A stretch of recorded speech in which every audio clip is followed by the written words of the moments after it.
Take these records, please. Yes, that is the theme of today's video.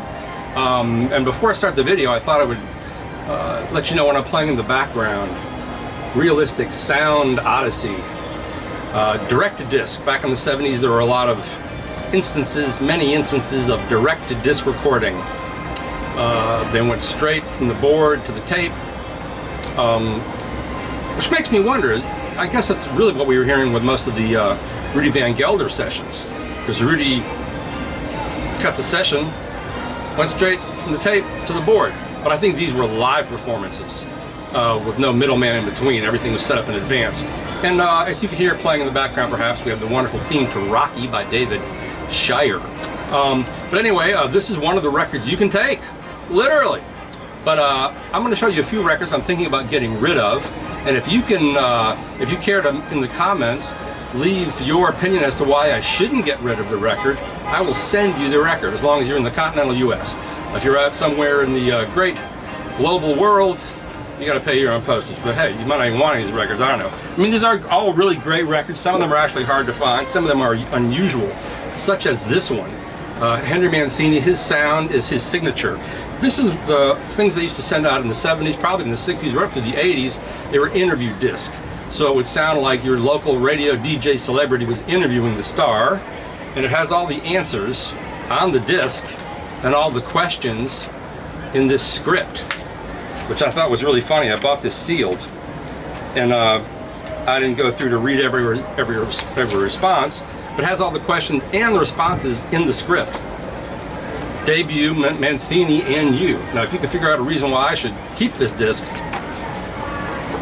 which is kind of hard to think of an actual reason, I'll be glad to send it to you. But these other records are actually some great records and hard to find.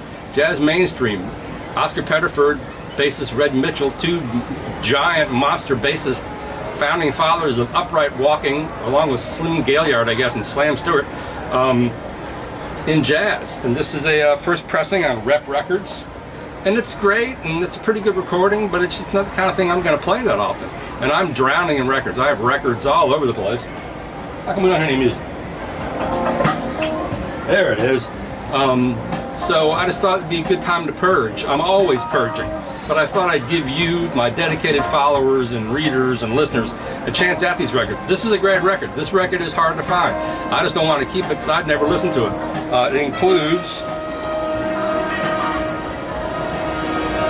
two groups, Oscar Pettiford's group with Clark Terry, Joe Wilder, Jimmy Cleveland, Jimmy Hamilton, O.C. Johnson on drums, Red Mitchell's group, Zoot Sims, Connie Candoli, Bobby Brookmeyer, Claude Williamson, Stan Levy. I mean, what? But tell me why I should keep this. Give me a really good case. I have several records by Peter Herbolzheimer. Yes, Peter Herbolzheimer, the German trombonist who did a lot of session work in Germany in the 70s. He made a lot of these MPS rhythm combination and brass records for the MPS label. Most of them are fantastic. They are great examples of what I think of the 70s era crime jazz. You know, really funky, like 3 Days of the Condor, French Connection, which is a little more ethereal. They're really funky, big brass sections. You know, a lot of suspense, very dramatic arrangements. But this one, which is live, kind of left me cold. Why should I keep this record? Another record that's rather hard to find, and I paid $35 for this record. It's on the original trumpet label. The clarinetist Jimmy Giuffre, who is definitely an innovator, a celebrated writer. I just don't care that much for it. With Jim Hall and Ray Brown. Good Lord, what a lineup. You know, I'm a drummer, and I gotta admit I'm kind of a primitive guy. Sometimes I want to hear drums on a record.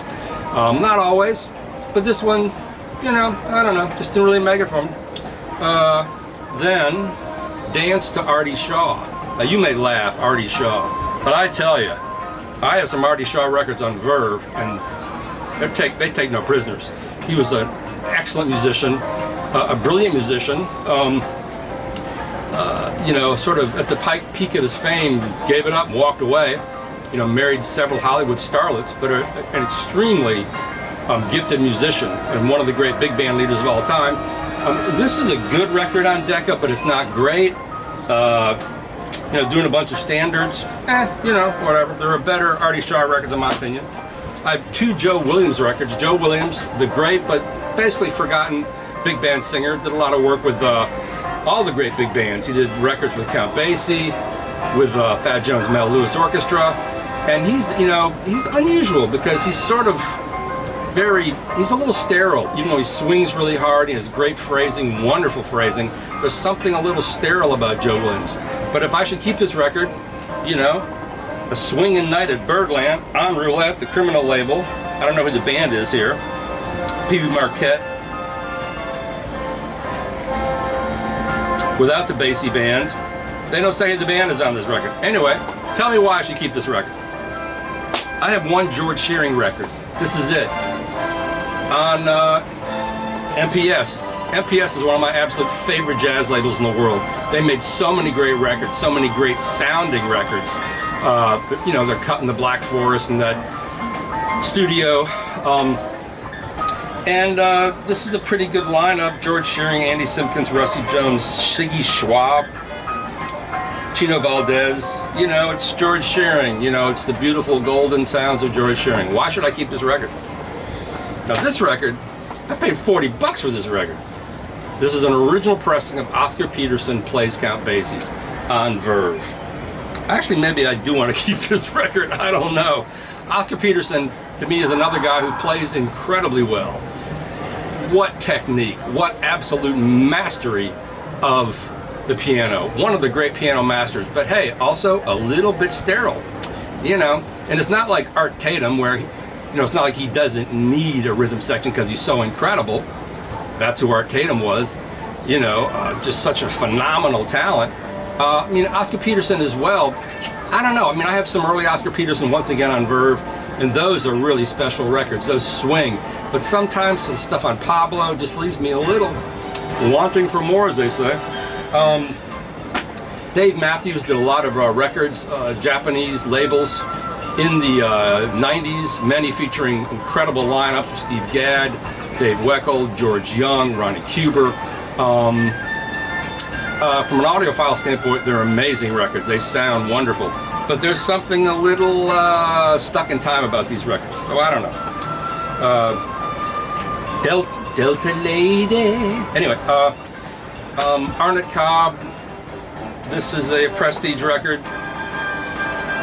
Great lineup. Buster Cooper, Austin Mitchell, George DeVivier, O.C. Johnson, Smooth Sailing. Harnett Cobb, you know, is one of those dudes. He's kind of a blues player. He's kind of a jazz player. And sometimes, to quote a famous teenage reviewer, he phones it in. What can I say? And they're perfectly pleasing records, but just kind of, you know, would I rather have this or Willis Jackson or, you know, Gene Ammons? I don't know. Tell me why I should keep this record. I did a big dig with my buddy Mike Trey a few months ago, uptown at an estate sale, basically, and I found a bunch of records. I'd never heard of this guy, Mike Aldridge, with the Seldom Seen in Friends, 8-string swing. I think he's playing a dobro there. Unusual record. You won't see that again. This will be controversial. This is the last record I'm talking about. Sergio Mendes, The Great Rival. I believe this is the first domestic Sergio Mendes record. I love Sergio Mendes. I mean, what an innovator. He used great musicians. I love Lanny Hall, one of his vocalists, who went on to marry, maybe what was already married to Herb Alpert, since this is on A&M. No, it's on Atlantic. And it's really great. It just doesn't have the magic of the Brazil '66 records. You know, they're like The Fool on the Hill and all those amazing renditions with vocals. This is more just Sergio, recorded in Hollywood. The Great Carnival, Monday, Here's That Rainy Day, Nana Bonita. I don't know, don't go breaking my heart. Tell me why I should keep this record. Anyway, today is Pride Day in New York City. There's marching and bacchanalia on every street, especially in my street. Right now, from my penthouse pad, I can look across the way and see many, many scantily clad men and women. The men are with the men and the women are with the women. And that's really the truth. Welcome to New York City, everybody. Have a great week. Let me know why I should keep this record.